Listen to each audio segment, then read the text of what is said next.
I guess league plays here. That's what we've talked about to our team. You guys have been through it, understand. I'm sure Mike's freshmen are trying to understand that too, that all 18 games are just like this one today. That's league play for you. We've been growing up a lot over the last 4 or 5 weeks, and we just beat a real good team. We played some real good teams in non-conference play, and we just beat a real good team today. And I'm proud of these guys. Questions for the players? Chris, can you just walk us through that last play? Was that what was drawn up for Felipe to go kind of full court there? And, how did you kind of see the pass come down? And did you know you were that wide open, I guess, once you caught it? That's a player coach draw. And the last alteration was to throw the long pass. And when everybody cut and nobody was open, I worked with him to the pass and he threw that pass. And honestly, I didn't think he would have the courage to throw it, but he did. And the rest is down. That was a really good pass back there. Make sure you guys speak up.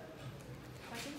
Sonny, what was, I guess, Keyshawn had that part of that 9-0 run where he scored 6 straight points. How unusual is that to see for a freshman to kind of come on the stage and be able to do something like that? I don't really feel like it's unusual. I mean, he was upset with himself in the first half, and he came out. And we all, picked him up, and he came through in the second half. So I expected it from him. I got faith in him. Hassani, when the freshmen like Keyshawn and AJ were struggling a little bit in that first half, obviously you carried the load. Chris was on the bench. Was that what Frank was talking about? Just this is your 3rd time playing in this arena. Was that just kind of your experience showing? What got into you to help this team kind of hang in that game when you guys had adversity happen? I came to the game with the right mindset. We've been practicing hard and executing everything. We started out kind of playing too fast, and once we got things settled down, things were able to flow much better for us.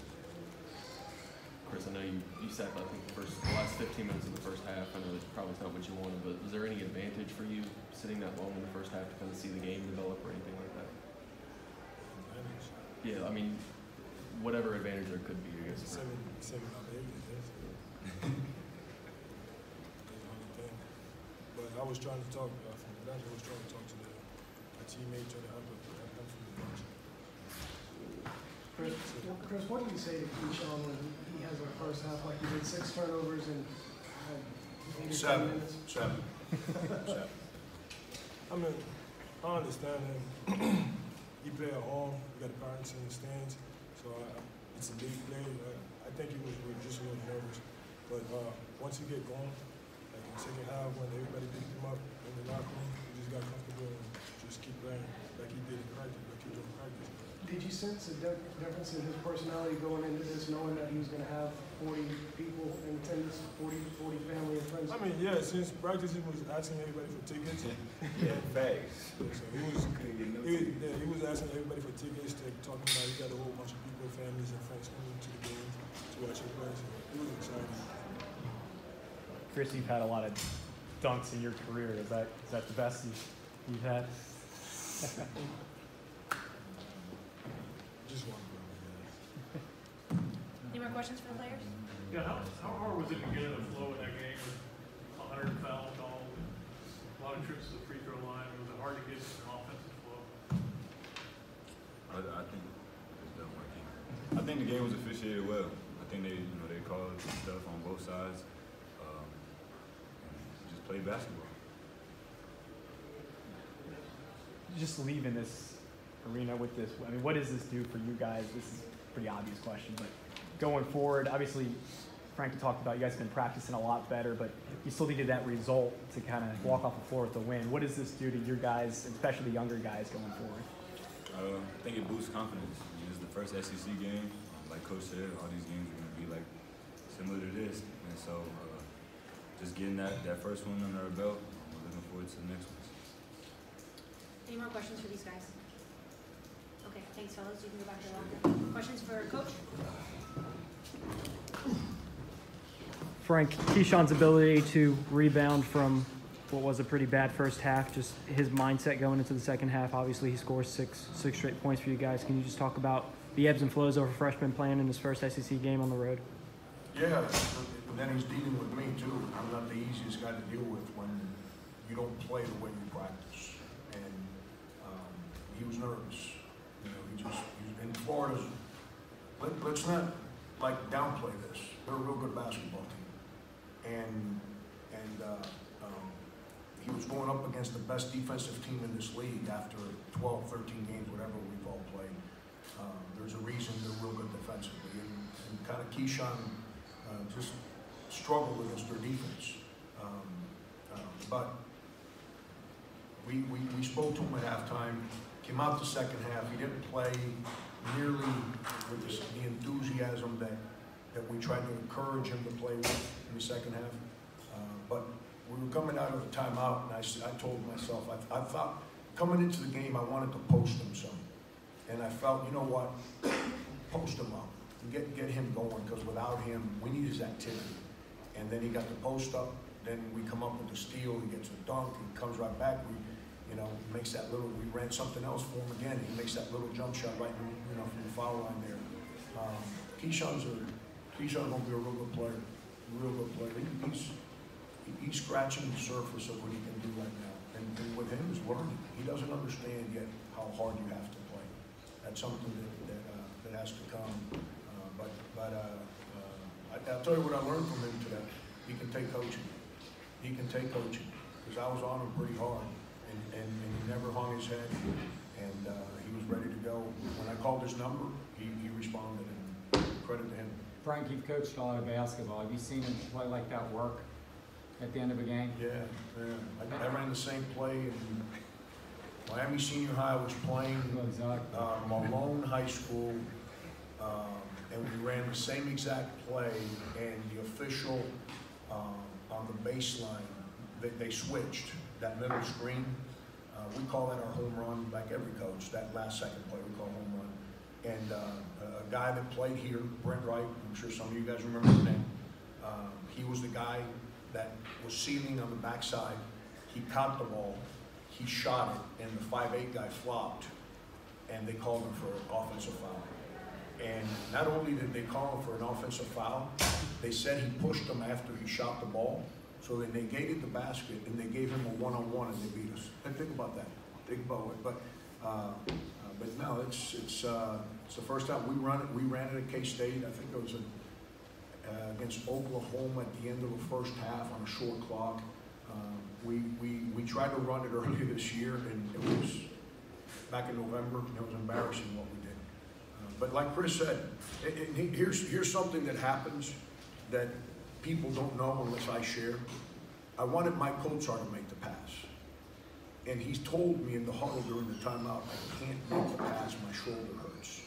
So I put Felipe in the game. And Felipe makes the pass. You gotta have courage to make that pass. And you gotta have courage to meet Mike Kotsar and be honest in that moment and share that with the coach to make sure that he understands that he couldn't make the play I was asking him to make. The alternative to what just happened is you run that screen and it's a guard big back screen. You hope they switch. If they switch, you end up with a guard guarding the big back in the paint, so you throw it long. If they do switch and you can't make that pass, then you got the other team's big guarding your best off the dribble guy, somewhere in the half-court line. So you just go, and you got 3 seconds, you got 3 dribbles. And if they mess up the switch and we get behind the way we did, then Chris just seals and you try to make the pass and it worked out. So in short, you've never had that happen? Never had what happen? That play you've never executed. We've never scored over the top the way we did today.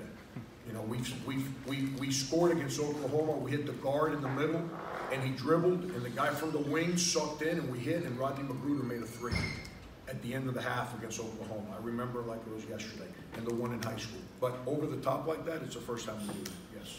Yeah. Chris Silva's I think this is the 6th game in double figures, and he seems exactly. Chris. Yeah. And he seems to be a little bit more vocal down the stretch today. Is that kind of something you talked about with him, I guess, after Wyoming? Is this the Chris Silva you expected at the beginning of the year? I told you guys, I messed him up. It was all me. And we're back to having him do the stuff he's really good at and making him understand that he's earned respect around here from everyone, myself included. And now he's able to play through his strengths. which then makes him a real good basketball player. I told you guys a month ago, I messed him up. It was all me. And he's too good a kid, too good a teammate, and we figured it out. That's a good thing when you coach guys for a while. You have that kind of relationship where you can have honest conversations. I completely messed him up. That was all me.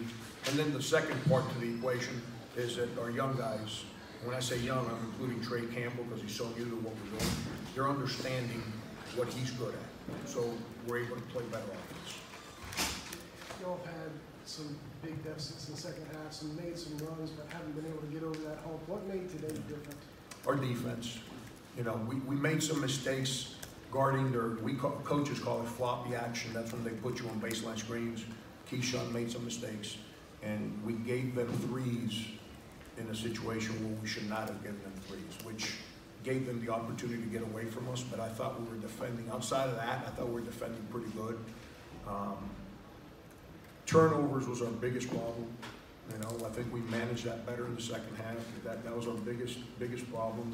That's what I worried about, being able to come back because of the way we were turning the ball over. I was concerned.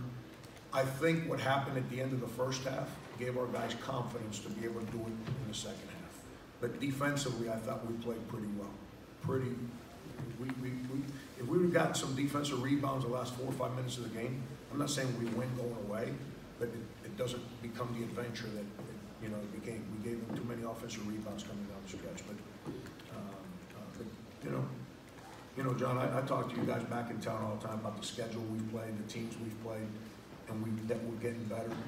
And I understand fans and people look at our record and say, well, we're no good. If you want to judge us by a record, you have the right to say we're no good. But in that locker room, we don't judge ourselves by a record. We judge ourselves by the way we approach every day. And those kids have gotten a lot better. And I've got a lot of confidence that they're going to continue to work to get better.